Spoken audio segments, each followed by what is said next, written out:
key graders missing trim cards. We've got an update with regards to my video from yesterday that I want to clarify on some cool content from around the hobby, including some new cards that have been released that I think are freaking awesome. So a lot to talk to in today's weekly news video. So let's get started. Now, the first thing I want to talk to is a clarification with regards to my video yesterday. So I've done a few videos on the Ken Golden card porn lawsuit already.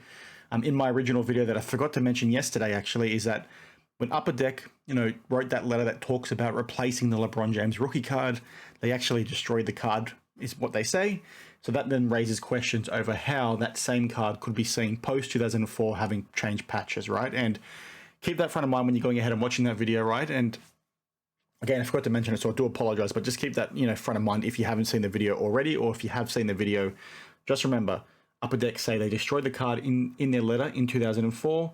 So then that raises questions how you can see the card with a white patch in 2005 and then obviously see the patch change down the line. That is a pretty key element that I forgot to mention purely because, the patch changing post-destruction date is a key talking point, right, for this court case. That's the thing that the defense is essentially going to rely on. That's what the plaintiffs are going to argue against. So it's sort of like a watch this space kind of thing, but just keep that, front of mind when you're looking at the situation. Now, the next thing I want to talk to is a pretty cool video from Sports Card Dad that he dropped earlier today that has, two key talking points within. The first point, as you can see on the screen right now, is a 0 out of 0 card. He was essentially talking about how Topps have announced, these frozen refractors. If you haven't seen what they are, they're going to be cards that are like numbered 0 out of 0, minus 5 out of 0, i.e. sub-zero cards in terms of parallels.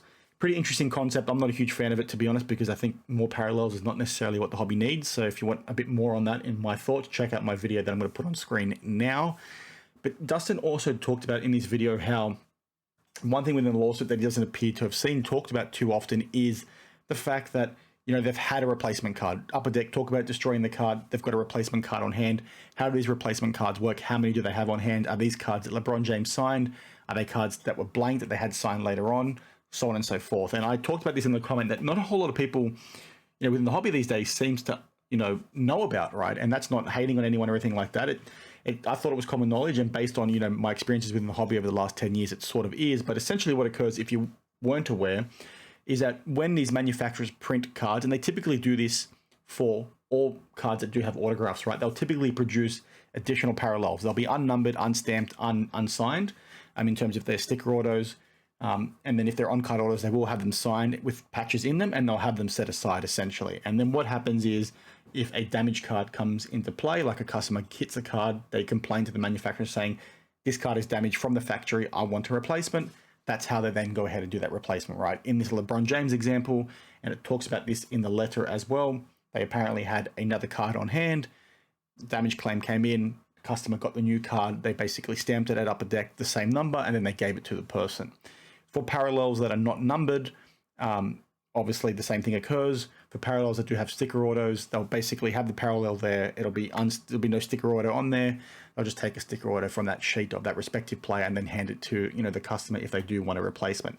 So it is a known thing. Manufacturers don't talk about it too often, but if you go and dig on forums, you're going to find out pretty quickly that this has been talked about and is a known thing for as long as I can recall, right? And in terms of the numbers of these, nobody really knows, but from my understanding from the interviews I've seen in the past, they talk about having this, in place for almost every single card, right? Almost every single parallel and auto and game use patch, etc. They've got some, backup plan to basically have some card in place to sort of make up for the fact that a customer might put a damage claim in. So I thought that's pretty interesting. Check out Dustin's video and channel. I'm assuming you already are subscribed to the guy. He does pretty much almost daily content, so please check it out because he has some really, really good talking points and he gives some good analysis too. So please, like I said, check it out. Now, before we get to the trim cards, I want to quickly talk to this. This was essentially a card that was released. I believe they go by Gas trading cards. I've not seen too much of what they've done in the past, to be honest, but I thought this was freaking fantastic. I really wish I could have got in on this. They essentially launched this in the last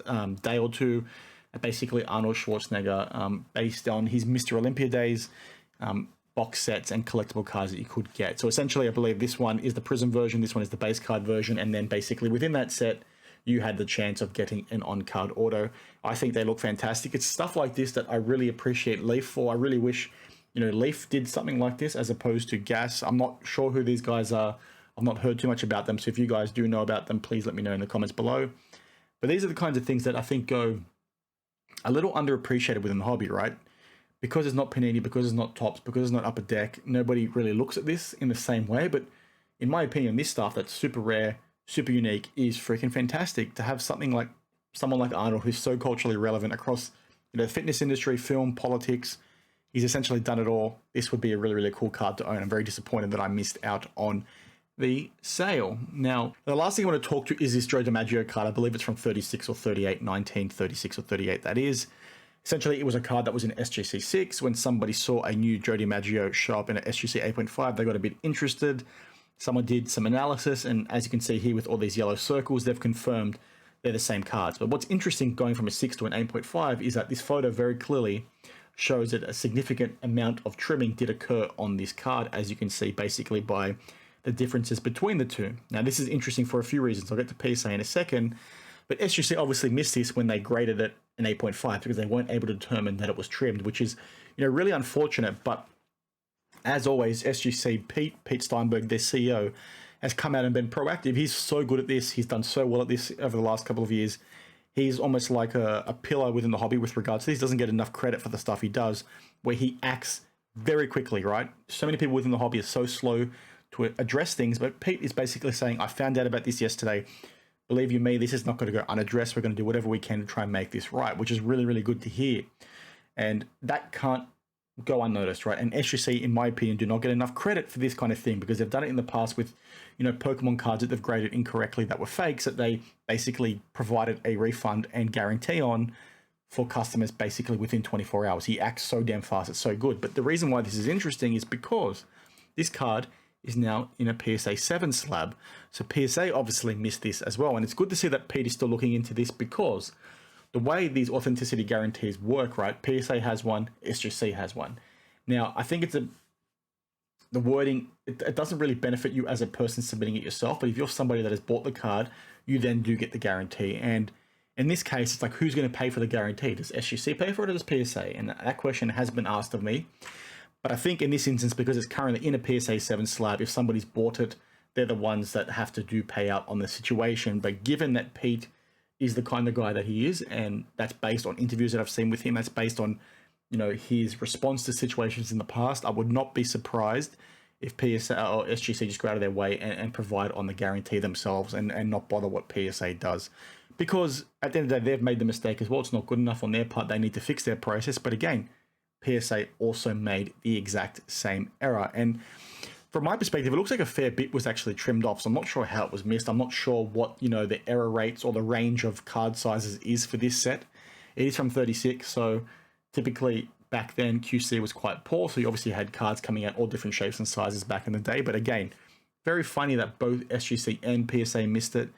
But a huge, not congrats, but a pat on the back for Pete going out of his way to sort of address this as quickly as possible. There's so many slow movers within this hobby that these trading card companies often, get laughed at for how poor they actually are. I call them out for this all the time because they are so slow to move. Their risk appetite is nowhere near where it should be. They take the piss with most of the approach they do in the sense that they charge you top dollar, but they give you a really shitty service. Pete does the opposite of that. He is, we're so lucky to have him in the hobby, in my opinion. And I think if he keeps doing stuff like this, he can make a big impact with regards to what SGC is trying to do. I'm not, an SGC fanboy in the sense I'm going to praise him for everything they do. I've called them out in the past, so please don't get that twisted. I think there's some things that he did wrong, over the last 12 months with regards to pricing and things like that.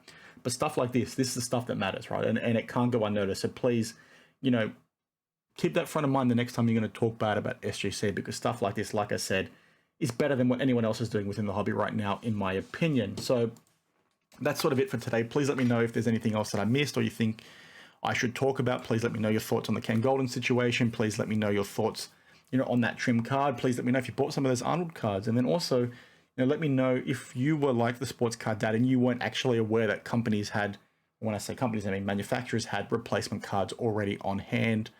So yeah, thanks for watching and I'll see you in the next one. Cheers.